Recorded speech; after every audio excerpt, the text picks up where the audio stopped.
تو ارسطاٹل جس کو ہم فادر آف پولیٹیکل سائنس کہتے ہیں، ارسطو کے مطابق ریاست کنبوں اور دیہات پر مشتمل ایسے تنظیم کا نام ہے جس کا مقصد ایک مکمل اور خود کفیل زندگی ہو۔ ڈیفینیشن سے یہ بات کلیئر ہے کہ اصل میں ریاست جو ہے یہ فیملیز اور دیہات جو رورل ایریاز ہے اس پر مشتمل ایک ایسی تنظیم کا نام ہے جس کا مقصد ایک مکمل اور خود کفیل زندگی ہو۔ فیملی کے حوالے سے میں آپ کو بتاتا چلوں کہ family is the natural school of love, اور family is the first line of defence against dehumanisation and misplaced loyalty. Family بنیاد ہے کسی معاشرے کا، گویا کہ ہم کہہ سکتے ہیں کہ اسی آرگنائزڈ معاشرے کا، یہ ریاست کا بھی فیملی بنیاد ہے۔ تو وہ کہتا ہے کہ ریاست اصل میں جو کنبے ہوتے ہیں جو فیملی سے بنتا ہے اور دیہات ہوتے ہیں، اس پر مشتمل ایسی تنظیم آرگنائزیشن کا نام ہے جس کا آبجیکٹیو اور مقصد ایک مکمل اور خود کفیل زندگی ہو۔ یہ کلیئر ہے۔ اس میں آبادی کے حوالے سے اس نے بات کی ہیں، اور اس کے علاوہ ایک مقصد اور خود کفیل زندگی، یہ ڈیفینیشن اگر ہم اس کو تھرولی اسیس کریں، اس کا تجزیہ کریں، تو یہ جو سٹی اسٹیٹ تھا یا جو پولیس تھا اسی پہ یہ ڈیفینیشن پورا اترتا ہے، لیکن جدید ریاستوں کے لیے، جدید اسٹیٹس کے لیے یہ ارسطاٹل کا ڈیفینیشن یہ اس پہ پورا نہیں اترتا۔ پروفیسر بلنشلی، یہ ایک پروفیسر ہے پولیٹیکل سائنس کا، وہ کہتا ہے کہ ریاست کسی مخصوص علاقہ میں سیاسی طور پر منظم افراد کا نام ہے۔ ریاست کسی مخصوص علاقہ میں، اس نے ایریا یا ٹیریٹری کے حوالے سے تو بات کی ہے کہ ایک مخصوص علاقہ ہوگا ریاست کے لیے، اور اس میں لوگ سیاسی طور پر منظم ہوں گے، آرگنائزڈ ہوں گے، گویا کہ a politically organized society is called state۔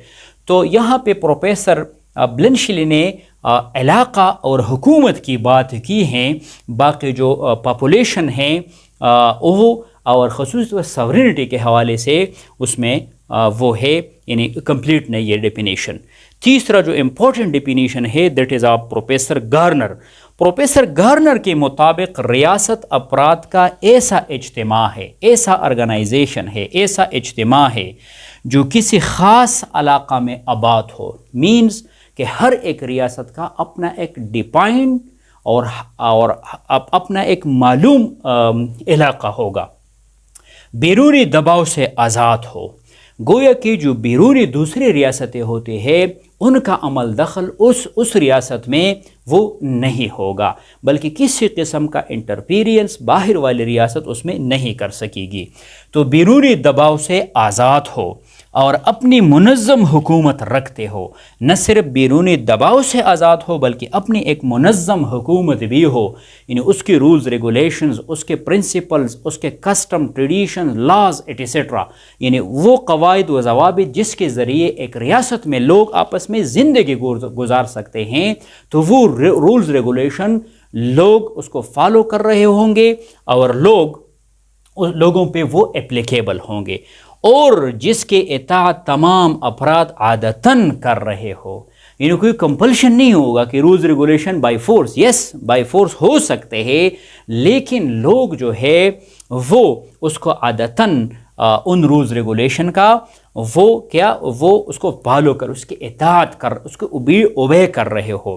تو گویا کہ پروفیسر گارنر کے ڈیفینیشنز کا ہم مطالعہ کریں، اس کو انالائز کریں، اس کا تجزیہ کریں، تو یہ بات ہمیں معلوم ہو جاتی ہے کہ گویا کہ ریاست کے جو 4 ایلیمنٹس ہیں پروفیسر گارنر کے ڈیفینیشنز میں یہ موجود ہے۔ یہ کہ افراد کا ایک ایسا اجتماع ہے، مینز اس سے مراد پاپولیشن ہم لے سکتے ہیں کہ ایک ایسی آبادی ہوگی جو کسی خاص علاقہ میں، اس سے ہم ٹیریٹری لے سکتے ہیں، اور بیرونی دباؤ سے آزاد ہو۔ بیرونی دباؤ سے آزاد ہو مینز سورینٹی ہم لے سکتے ہیں۔ سورینٹی اندرونی طور پر بھی جتنے شہری ہوتے ہیں کسی ریاست کے، جتنی تنظیمیں ہوتے ہیں، جتنے محکمے ہوتے ہیں، جتنے انسٹیٹیوشنز ہوتے، ادارے ہوتے، ان ساروں پہ ان کی وہ اس کو فالو کر رہے ہوتے ہیں۔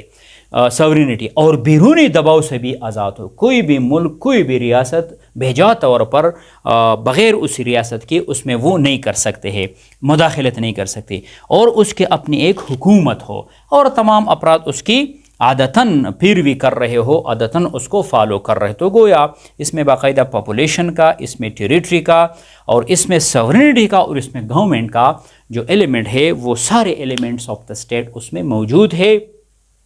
تو پروفیسر گارنر کا جو ڈیفینیشن ہے یہ بالکل اکارڈنگ ٹو اور نیو کانسیپٹ آف اسٹیٹ اسی کی مطابق ہے. تو یہ چند ڈیفینیشنز اور اسٹیٹ کے حوالے سے باتیں میں نے آپ کے سامنے رکھ دی ہے. اب میں وائٹ بورڈ سے ذرا ہٹتا ہوں. جو انٹرسٹڈ حضرات، خواتین و حضرات ہیں، وہ اس کا اگر اسکرین شاٹ لینا چاہتے ہیں تو آپ اسکرین شاٹ لے لیجئے. اور میری طرف سے خدا حافظ. السلام علیکم ورحمۃ اللہ.